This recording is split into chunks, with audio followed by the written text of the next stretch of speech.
Assalamualaikum warahmatullahi wabarakatuh.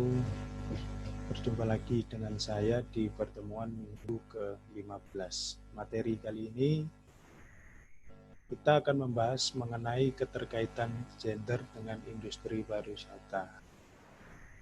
Ya, benar. Di situ ada kata gender.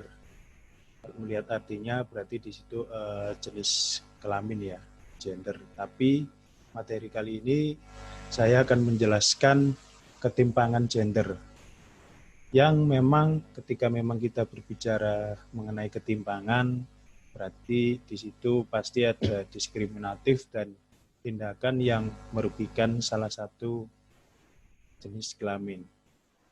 Siapa yang dirugikan pasti secara umum kalian sudah memahami, tidak hanya di sektor pariwisata tetapi juga di sektor lainnya.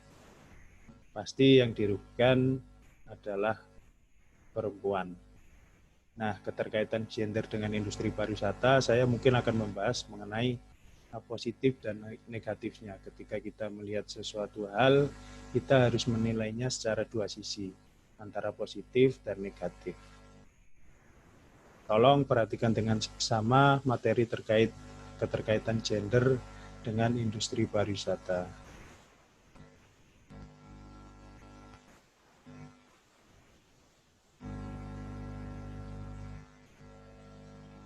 Peran ganda perempuan menempatkannya pada posisi terbaik untuk menyeimbangkan tujuan sosial, budaya, ekologi, dan politik dengan pertumbuhan ekonomi. Perempuan tidak bingung tentang fakta bahwa tujuan kegiatan ekonomi adalah untuk memuaskan kebutuhan manusia atau sosial. Nah, di sini sudah saya berikan penjelasan bahwa sebenarnya perempuan ini mempunyai kelebihan dari segi hal kemampuan. Ketika memang perempuan di situ punya sifat yang memang ketika kita kaitkan dengan industri pariwisata, berarti di situ ada yang namanya servis atau pelayanan. Nah, pelayanan ini dalam pariwisata pasti tentu kembali lagi ke personal masing-masing dan keunggulannya pasti mengarah kepada sifat dari perempuan itu sendiri. Ketika kita kaitkan dengan tujuan yang lain seperti sosial, budaya, ekologi, dan politik, maka perempuan sebenarnya tidak bingung terkait hal itu dengan apa yang memang menjadi kodratnya. Dengan begitu perempuan tetap secara konsisten, tetap dengan sifatnya yang memang dibandingkan dengan laki-laki pasti lebih unggul ketika memang itu pekerjaan yang terkait dengan servis. Nah, termasuk di dalam industri pariwisata.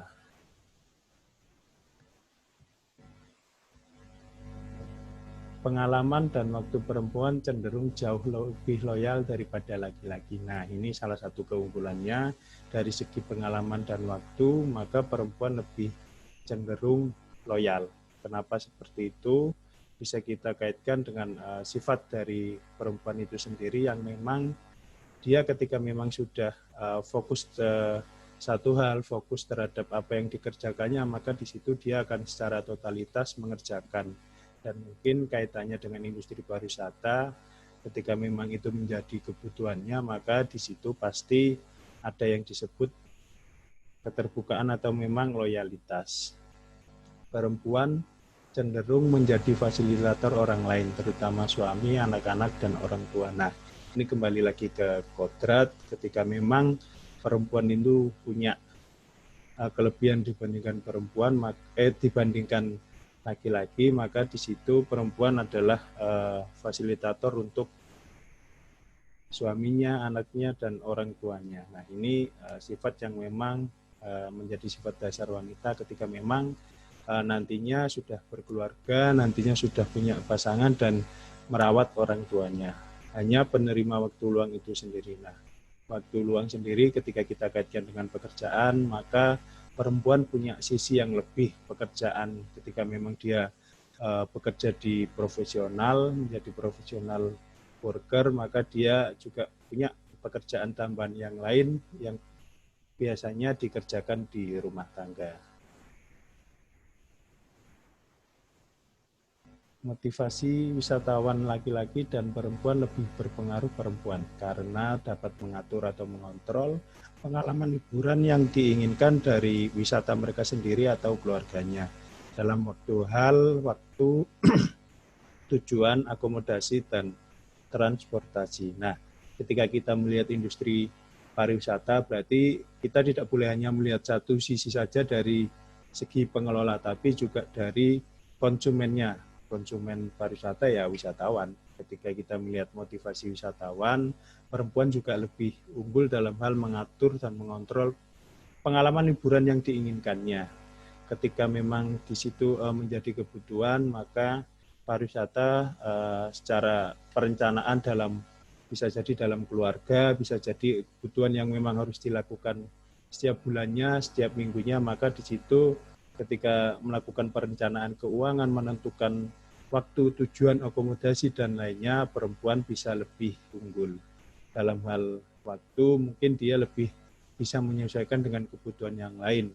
Misalnya, ketika memang pekerjaan menjadi salah satu faktor penentu waktu, maka di situ perempuan bisa merencanakan sebelumnya. Ketika tujuan berarti di mana tujuan yang ditentukannya itu berdasarkan pengalaman yang ingin dicari, maka di situ pasti akan melibatkan yang namanya perencanaan. Akomodasi tentu saja pilihan menginap, pilihan dia mau tinggal di mana, dan tentu saja ketika kita kaitkan dengan harga, maka di situ perempuan bisa lebih mengunggulkan mengenai hal itu. Dan transportasi yang dipilih menggunakan kendaraan seperti apa, lewat jalan mana, dan waktu yang ditempuh.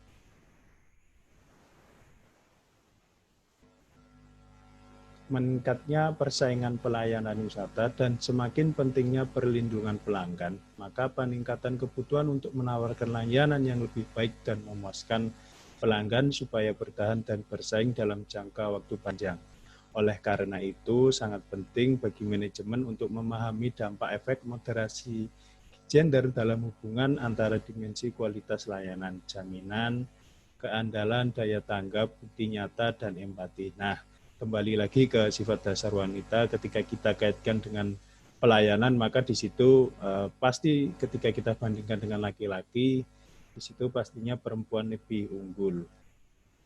Nah, apakah motivasi seperti ini bisa dijadikan salah satu alasan industri untuk menentukan mungkin staf pekerjanya dan lain-lain? Tentu saja ini kaitannya adalah dengan peningkatan pelayanan, karena mengingat ketika kita berbicara mengenai bisnis, maka di situ juga pastinya ada yang namanya persaingan. Nah, perempuan atau mungkin dari segi ketika kita melihat mengenai gender, maka di situ pasti ketika kita merencanakan sebuah bisnis, kita juga akan merencanakan terkait sumber daya manusia yang akan dipekerjakan. Salah satunya mungkin ketika memang melihat perempuan, maka di situ pasti ketika melihat salah satu bisnisnya adalah terkait dengan jasa, terkait dengan pelayanan, maka di situ bisa ditempatkan beberapa posisi yang memang menjadi keahlian perempuan. Akan tetapi nanti pasti juga akan memikirkan bahwasanya perempuan ini juga punya keterbatasan. Nah, keterbatasannya apa akan saya bahas di slide berikutnya. Jasa pariwisata dianggap sebagai perpanjangan dari pekerjaan rumah tangga yang seharusnya menjadi milik perempuan. Oleh karena itu, perempuan adalah komponen utama angkatan kerja di sektor pariwisata dan bertolak belakang dengan keamanan kerja di bidang pariwisata yang masih lemah. Nah, ini coba saya bandingkan dengan yang saya sebutkan tadi, bahasanya perempuan ini pastinya lebih unggul dalam segi pelayanan. Akan tetapi, pekerjaan mereka masih rentan terhadap efek-efek negatif yang mungkin menjadi stereotip dari banyak kalangan. Di situ saya nyatakan keamanan kerja di pariwisata, di bidang pariwisata yang masih lemah ketika kita kaitkan dengan mungkin beberapa aspek yang memang menjadi kebutuhan perempuan, seperti halnya ketika dia sudah berkeluarga, maka di situ pasti ada kaitannya dengan mungkin bisa jadi dia ketika hamil. Nah, berarti di situ pasti ada waktu untuk cuti. Nah, untuk mengisi kekurangan ketika dia cuti itu bagaimana, kan pasti perusahaan atau mungkin pengguna jasa atau mungkin yang mempekerjakannya kan pasti akan berpikir siapa yang mengisi kekosongan itu. Nah, seperti itu mungkin kalau dilihat dari segi bisnis pasti akan dipikirkan. Dan tentu saja karena perempuan punya kodrat ketika memang dia sudah berkeluarga, ada pekerjaan rumah tangga yang seharusnya yang memang menjadi kodrat dari perempuan ketika memang di situ dia sudah memilih untuk menjadi profesional, menjadi bekerja di sektor pariwisata, maka di situ pasti ada kaitannya dengan pembagian waktu antara mengurus rumah tangga dan bekerja. Nah, di situ kita kembali ke persepsi masing-masing, ke pandangan masing-masing bahwasanya apakah perempuan ini layak atau tidak bekerja di sektor pariwisata tentu akan menjadi hal yang sangat asik untuk diperdebatkan. Pariwisata dapat memberikan kesempatan kerja bagi perempuan dan meningkatkan pendapatan keluarga. Sebagai akibatnya, status perempuan meningkat. Tetapi apakah ada hubungan linear antara pendapatan pariwisata dan peningkatan status perempuan masih dipertanyakan. Nah, ini ketika kita melihat beberapa sektor dari industri pariwisata, seperti halnya pengelola daya tarik wisata, pekerja di hotel dan biro perjalanan wisata, terus penyedia jasa lainnya seperti oleh-oleh dan banyak hal, tentu saja pariwisata memberikan dampak kepada pekerjanya termasuk perempuan akan meningkatkan pendapatan dengan begitu ketika memang sudah menjadi pilihan, maka perempuan juga kembali lagi ke kodratnya harus bisa membagi waktu dan ketika memang untuk niatnya adalah untuk membantu perekonomian keluarga, maka di situ pasti akan menjadi salah satu cara ketika memang keluarga atau memang pasangannya memang punya pendapatan yang rendah. Dengan begitu, ini kita coba kaitkan dengan apakah sesuai dengan peningkatan status perempuan. Nah, kembali lagi ke pandangan masing-masing ketika memang kita melihat status, maka di situ apakah dia niatnya untuk bekerja, apakah memang untuk karir, itu kembali ke personal masing-masing. Yang terpenting adalah bagaimana dia bisa membagi waktu dengan keluarga dan pekerjaannya ketika memang dia sudah bekerja. Kalau memang dia belum, berarti dia masih bisa full untuk teguh di jalan dia berkarir.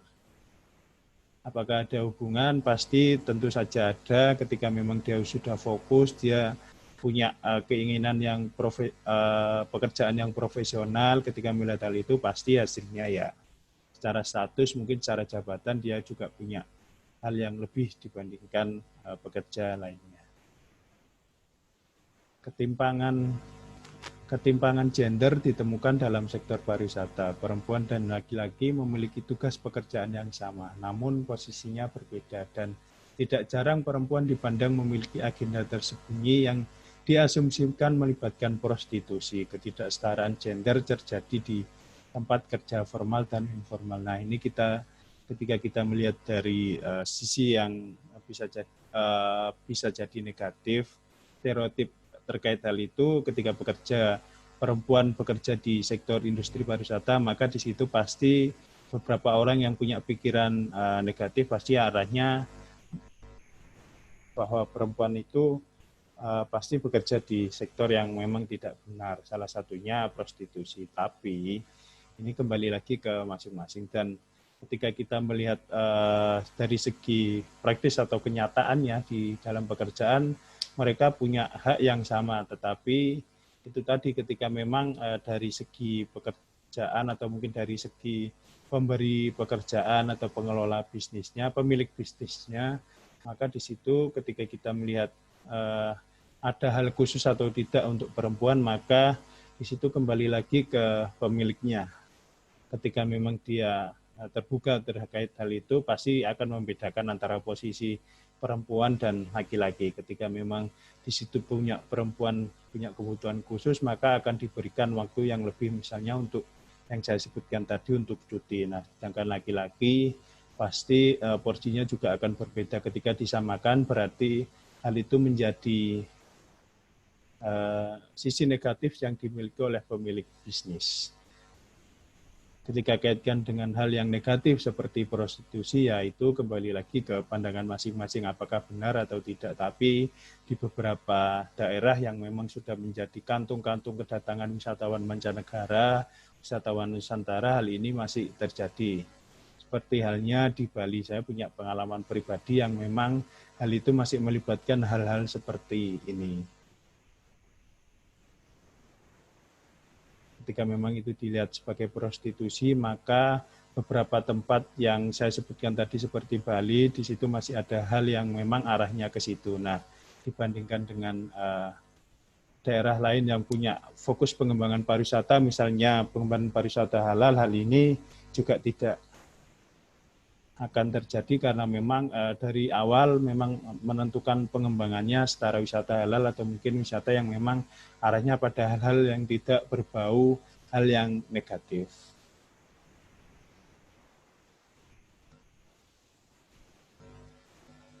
Ada hubungan cekung antara pengalaman kerja dan upah tahunan baik untuk pekerja perempuan maupun laki-laki, tetapi pola ini tidak terlalu berbeda untuk perempuan.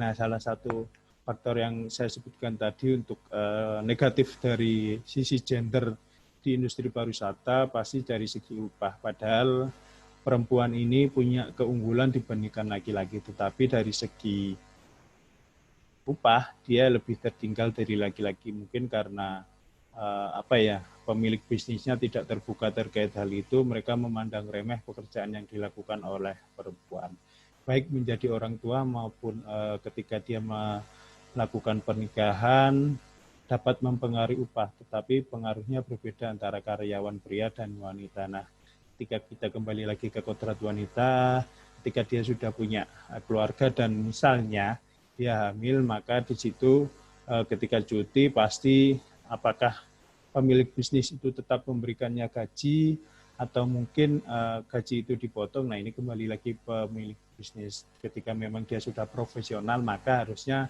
tidak membedakan antara pria, membedakan antara laki-laki dan perempuan. Laki-laki menghasilkan sekitar 20% lebih banyak setiap tahun dibandingkan rekan perempuan, dan upah bulanan 6,7% lebih tinggi daripada pekerjaan perempuan.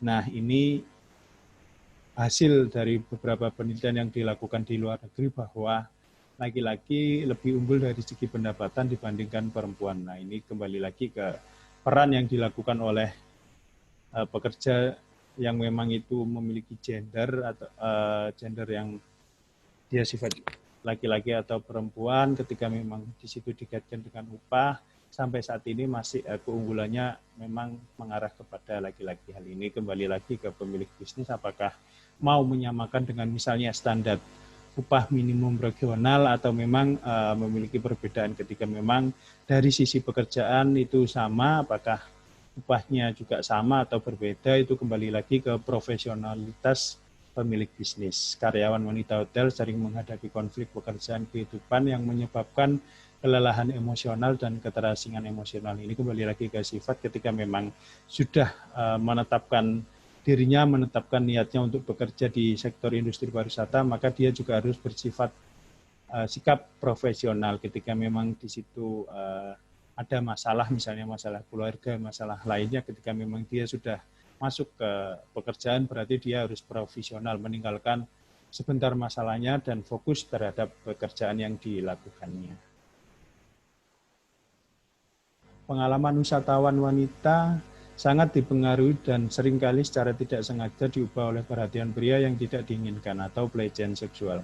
Pelancong internasional perempuan tunggal menyatakan bahwa mereka merasa rentan terhadap akses terbatas dan sifat mencolok saat mereka berpergian. Akibatnya, pengalaman wisata, gerakan, dan kebebasan perempuan diatur sampai taraf tertentu oleh struktur kontrol sosial patriarkal. Nah, ini kembali lagi ketika kita melihat industri, berarti ketika kita harus melihat dari dua sisi, antara wisatawan dan pemberi jasa layanan. Ketika memang dilihat dari pengalaman wisatawan itu sendiri, perempuan punya ketika dia berpergian sendiri, ketika dia melakukan aktivitas wisata mungkin bersama teman-teman yang satu gender, maka di situ di beberapa negara mungkin masih ada pelecehan seksual dari bentuk terkecil seperti halnya banyak yang menggoda atau mungkin banyak yang terlalu melihatinya dari ujung kepala sampai ujung kaki. Nah, itu sudah bisa masuk dalam hal pelecehan seksual. Akan tetapi itu tadi kembali lagi ke bagaimana kita melihat sebuah negara tidak untuk dikunjungi, untuk menjadi destinasi wisata pilihan kita, kita juga harus mensortir apakah hal itu bisa mengancam keselamatan perempuan tadi. Nah, dengan hal begitu, karena perempuan punya sisi lebih untuk merencanakan hal terkait aktivitas yang ingin dilakukannya, maka perempuan bisa mengatur pilihan destinasi. Dengan begitu, dia sudah bersiap dengan apa konsekuensi segala hal terkait apa yang akan didapatkannya ketika memang berkunjung ke destinasi itu. Salah satunya mungkin karena memang sudah banyak negara yang sudah mengatur, misalnya di beberapa negara Timur Tengah yang memang mengkhususkan perempuan untuk ketika memang berpergian harus bersama pasangannya, bersama teman-teman laki-lakinya, maka di situ dari segi keamanan mereka akan menjamin untuk bahwa wisatawan yang berkunjung ke negaranya pasti dinyatakan aman dan terbebas dari hal-hal negatif lainnya. Laki-laki dianggap memiliki sifat seperti mandiri, tegas, dan punya pemikiran logis. Mereka lebih berpeluang berwirausaha. Wanita dianggap lembut, emosional, sensitif, yang membuat mereka kurang tertarik pada karir wirausaha. Nah, ini berbicara secara umum, namun beberapa kasus atau mungkin beberapa contoh di negara Indonesia sendiri pun wanita juga tertarik untuk melakukan kegiatan wirausaha. Nah, tapi secara umum masih laki-laki dianggap sebagai yang lebih dibandingkan wanita karena itu tadi kembali ke sifat masing-masing. Dengan begitu, laki-laki dari segi wirausaha pasti dia akan lebih terampil dan cekatan dan sesuai dengan apa yang diinginkannya. Ketika memang sudah memiliki target dan perempuan juga membantunya, maka di situ juga pastinya akan bertemu sebuah alur pemikiran atau mungkin aktivitas yang dapat dilakukannya juga pasti akan lebih berkembang. Keterkaitan modal manusia dengan kesenjangan pendapatan gender menjelaskan bahwa perempuan memiliki lebih sedikit modal manusia daripada laki-laki. Perbedaan gender dalam tingkat pendidikan tidak pernah menjelaskan sebagian besar dari keseluruhan jarak upah gender. Karena cuti melahirkan, pernikahan, dan pembagian kerja tradisional dalam keluarga, perempuan mengakumulasi pengalaman kerja bernilai pasar lebih lambat daripada laki-laki. Nah, ini kembali lagi ke diskriminatif tadi, bahwasanya ketika kita kaitkan dengan modal manusia seperti pendidikan, walaupun mereka punya pendidikan yang sama, maka di situ kita kembali lagi ke pemilik bisnis, apakah memberikan jaminan atau mungkin memberikan kekhususan untuk perempuan karena mereka ketika memang sudah berkeluarga, berarti di situ dia sudah harus memikirkan bahwa pekerjaannya atau sumber daya manusia yang ada di pekerjaannya juga memiliki sifat atau mungkin pekerjaan lain yang memang menjadi kodratnya di rumah, misalnya ketika dia mengalami hamil berarti harus, ketika mau melahirkan berarti butuh cuti dan lain sebagainya. Ini kembali lagi karena memang perempuan ini punya hal yang khusus, maka kembali lagi ke pemilik bisnis apakah memberikan hal yang khusus kepada perempuan atau memang memukul rata. Sebagai kesimpulan, bisa saya simpulkan 3 hal. Proses pariwisata dibangun dari masyarakat gender yang diatur oleh relasi gender. Nah, ketika kita kaitkan dengan pariwisata, seperti yang saya sebutkan tadi, masih banyak diskriminatif terhadap pekerja atau mungkin sektor pariwisata yang mempekerjakan wanita ketika kita kaitkan dengan, ketika kita bandingkan dengan laki-laki. Maka di situ pariwisata sebenarnya pekerjaan yang cocok untuk perempuan, tapi beberapa hak yang memang menjadi kekhususan wanita tidak diberikan. Yang kedua, hubungan gender dari waktu ke waktu menginformasikan dan diinformasikan oleh dimensi ekonomi, politik, sosial budaya, dan lingkungan yang saling berhubungan dari semua masyarakat yang terlibat dalam pengembangan pariwisata ini kaitannya dengan sektor lainnya, dengan dampak yang diberikan pariwisata, maka di situ ketika kita kaitkan dengan salah satu contohnya ketika kita kaitkan dengan pemberdayaan, maka di situ perempuan bisa membantu dari sektor ekonomi, dari segi pendapatan ketika memang wanita itu punya usaha atau punya lini pekerjaan yang memang secara profesional dia lakukannya di sektor pariwisata. Yang ketiga, kekuasaan, kontrol, dan kesetaraan diartikulasikan melalui ras, kelas, dan hubungan gender dalam praktik pariwisata. Kembali lagi ke sifat yang saya sebutkan tadi antara perempuan dan laki-laki secara kontinuitas dan masalah mungkin laki-laki lebih, saya sebutkan lebih unggul karena di posisi-posisi tertentu seperti halnya posisi yang memang lebih tinggi dari pekerja biasa, maka di situ kedudukan laki-laki menjadi unggul karena memang dia mampu mengatur pekerjaannya dan tidak terganggu dengan masalah-masalah misalnya rumah tangganya yang memang sudah menjadi kodrat dari wanita itu sendiri. Tetapi kembali lagi ke pemilik bisnis, ketika memang dia memberikan peluang yang sama antara laki-laki dan perempuan, maka di situ persaingan akan dilakukan secara kompetitif dan penilainya harus secara rasional dan sesuai dengan apa yang dikerjakannya. Maka di situ ketika memang nilainya lebih unggul wanita, berarti perempuan itu diberikan hak yang sama dengan laki-laki untuk menduduki di jabatan-jabatan tinggi, jabatan-jabatan tertentu, dan kembali lagi ke profesionalitas pekerjaan. Nah, untuk penutup, tolong di kolom komentar dituliskan peran masing-masing laki-laki dan perempuan dalam industri pariwisata, penyedia jasa pariwisata dan wisatawan. Coba kalian berpendapat, peran sebenarnya yang dilakukan laki-laki dalam industri pariwisata itu seperti apa, perempuan itu seperti apa, dan ketika kita melihat industri pariwisata, jangan hanya melihat dari sisi pengelola saja, tetapi juga melihat dari sisi konsumen atau wisatawan. Mungkin itu saja yang bisa saya jelaskan terkait materi ini. Sekian dari saya. Wassalamualaikum warahmatullahi wabarakatuh.